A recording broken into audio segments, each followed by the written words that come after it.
So now in this video, we're going to look at a 555 timer Schmitt trigger logic inverter. So what that means is it's going to look at the input, which we can switch. And so the output, when the input is high, the output will actually be low. So that LED will light up. When the input is low, then the output will be high. That LED will light up. So it's inverter, it's digital logic, it's either high or low, as is the signal. So pin 2 waits for 1/3 of the supply voltage, pin 6 waits for 2/3 of the supply voltage. That's why it's a Schmitt trigger. Between 1/3 and 2/3 supply voltage, the output can be either high or low, depending on the last position that we set it. We have to go to the other end of the extreme. So if we hit 2/3 voltage or more, the output goes low that way, stays low until we get to 1/3. So we can go almost to 1/3. It won't change until we get past 1/3. So there's a middle ground where it stays in the position that it was before. That's a Schmitt trigger.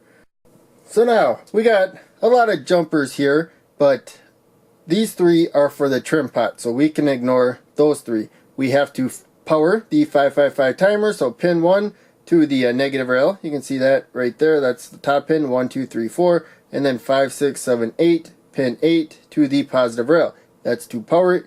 Pin 4 to the positive rail. Pin 4 is the reset pin, waiting for a low signal, telling it not to do anything. We have to tie pin 2 and pin 6 together so that they can look at the same voltage. So pretty straightforward, and those are pretty typical for 555 timer circuits. Now we're going to grab the trimpot. So trimpot, it's a resistor with a wiper along it. So the two ends here are the resistive element, and then the wiper, it actually starts there and then slides across here.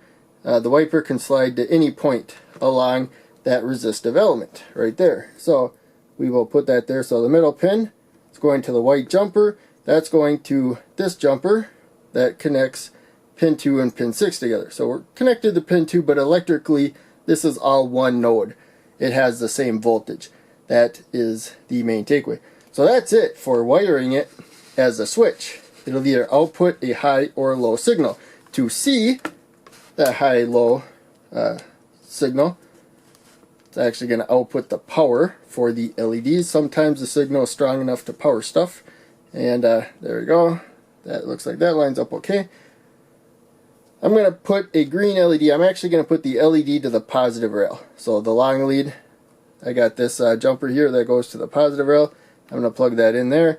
And the red LED, same thing. I'm going to connect it to the negative rail. The short lead, the cathode, has to go to the negative rail right there. And so the order is not the same on here. That's because resistors have more reach than LEDs. So the resistors going to come to the LED from the positive supply. This is a 1 kilo ohm resistor. I'm going to use a higher value resistor for the green LED for a couple reasons. It's naturally brighter than the red LED. Also, the output goes to ground. It goes to 0 volts. We're going to use a 5 volt supply. The output does not go to 5 volts. It's probably about 4, maybe 3.5 even. So we're going to use a 220 ohm resistor so that more current will flow than it would if it had a 1 kilo ohm resistor. So that's it. Pretty straightforward. We will grab the power supply now. And board's getting a bit cluttered there. Hopefully that's not too annoying. So let's get the light so it's not glaring. The power supply is off. The display's on. It's on as long as you've got it plugged in. So there we go. Right now the output is low because the other side of the output is the or the LED, I should say. The output LED and then supply is positive. So that means I want to raise the voltage. No, lower the voltage. Sorry, I had that backwards. It's inverted. So now we have a low input. We are to the negative rail, less than 1/3 of the supply voltage. we can go directly to either rail because the input does not let current go into it, other than some leakage. But in any case, we go down outputs high, because you can see the other side of the LED comes low. So outputs high. Now, the output is low, and it just switched at this point here. We can go down a bit, and it stays till we get to this point, and then the output goes high right there, and it stays. We got all this wiggle room here. So this is hysteresis, this middle point here, where it stays in the last position that it switched. That's what makes it a Schmitt trigger. So you call that zone right there hysteresis. It could either be high, which it is right now, the output, or the output could be low, as it is now. Either one, as long as you stay within that range there. You have to go beyond it. This is one threshold, and then that is the other threshold. So that's it. I'm going to try to keep this video short. It's running a bit long. So check out one of these other videos that I'm posting on the screen. Make sure you click like, subscribe, the bell, and all that. I will see you in the next video.